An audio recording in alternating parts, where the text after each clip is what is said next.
আমরা বিপুল ভোটে জয়ী হওয়ার পর আজকে আমরা এই সুসংবাদ পেলাম। আমরা সুসংবাদ পাওয়ার পর সমস্ত গরিববাসী তাদের যে প্রত্যাশা ছিল নির্বাচনের মাধ্যমে যে আমরা আকাঙ্ক্ষা জাগরিত হোক মানুষের, যে ধরনের দাবি দেওয়া পেশ করে মানুষের কাছে আমরা গিয়েছি, হাজার হাজার লক্ষ লক্ষ মানুষের কাছে আমরা সশরীরে গিয়েছি। এরকম নির্বাচনী প্রচারণা মনে হয় নির্বাচনী ইতিহাসে নাই।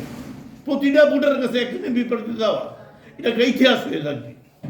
ঘরে ঘরে আমরা গিয়েছি, এটা একটা প্রতিফল আমরা পেয়েছি। অন্তত বাংলাদেশের সর্বোচ্চ ভোটের মাধ্যমে জয়ী যে কজন এমপি আছে এর মধ্যে অন্যতম। প্রায় 1.5 লক্ষ ভোটের ব্যবধানে আমরা জয়ী করে আমরা সংসদে পাঠিয়েছিলাম। আজকে এটার প্রতিদান আমরা পেয়েছি মন্ত্রী হিসেবে। এই মন্ত্রী পাওয়ার পর মিনিস্ট্রিতে একজন মন্ত্রী এবং এমপির যে ভূমিকা থাকে, আমাদের দৃঢ় বিশ্বাস আছে গরিববাসীর আকাঙ্ক্ষা, সমস্ত আকাঙ্ক্ষা আমরা অবশ্যই পূরণ করব এবং পূরণের মাধ্যমে গরিববাসীর জীবন মান সহ গরিবের সার্বিক যত সমস্যা আছে এই সমস্যাগুলি আমরা অন্তত অপরিকল্পিতভাবে না, পরিকল্পিতভাবে আমরা একটি সমস্যা চিহ্নিত করে আমরা শেষ করব।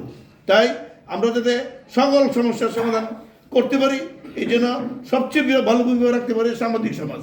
আপনারা যারা আসছেন আজকে অশেষ ধন্যবাদ।